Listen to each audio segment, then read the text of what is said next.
Same mo, Paulo. Kimi, crush na crush nga ba ni Mayor Vico Soto at Mayor Mark Alcala?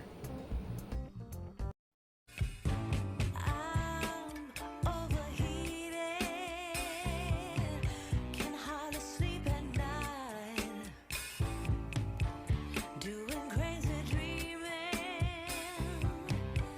You're the reason why, hiding by the baby. Bagamat naniniwala ang lahat na may romansa nang namamagitan kina Kim Chiu at Paolo Avellino na mas malalim pa sa pagiging magka-love team.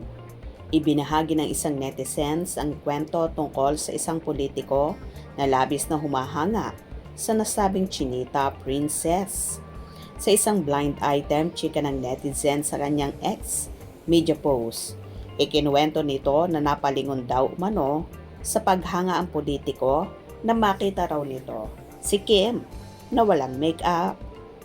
Ang nasabing politiko ay big time, gwapo, hindi korap at may malinis na reputasyon.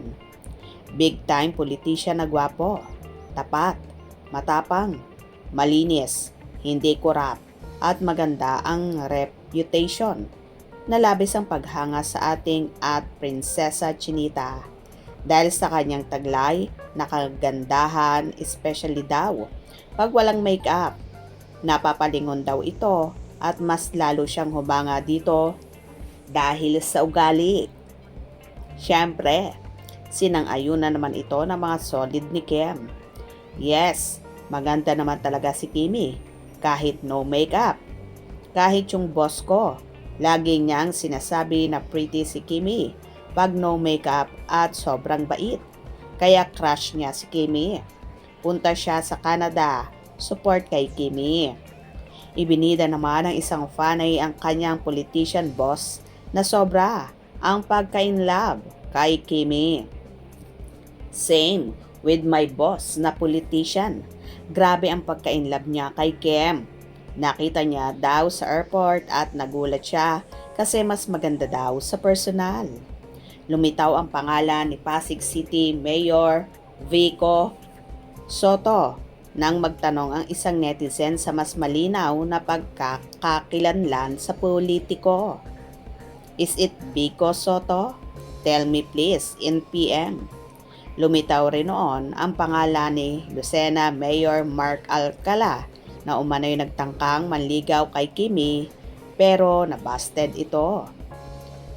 Pinaghihinalaan ng solids ni Kim si Alcala matapos kumalat ang chikang mamahalin ang mga regalong ibinibigay nito kay Kim, dahilan para mawala ng gana at tanggihan ito ng actress.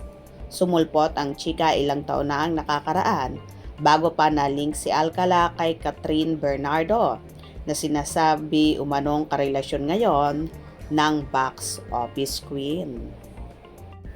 Well, hindi naman lang mga politiko ang nagkakagusto kay Kimi. Kahit karamihan ng mga kapwa-artista ay hinihiling na makatrabaho at crush na crush din talaga nila ang Chinita Princess. Bukod kasi sa maganda, may busilak na puso at magaling makisama sa mga tao. Kaya lahat minimithi ang isang Chinita Princess. Ano naman kaya magiging reaction dito ng rumored kasintahan na si Paolo Avellino? For sure, okay lang ito sa actor at very proud na marami ang humahanga sa kanyang nobya. Hope you enjoyed. Please subscribe for more info.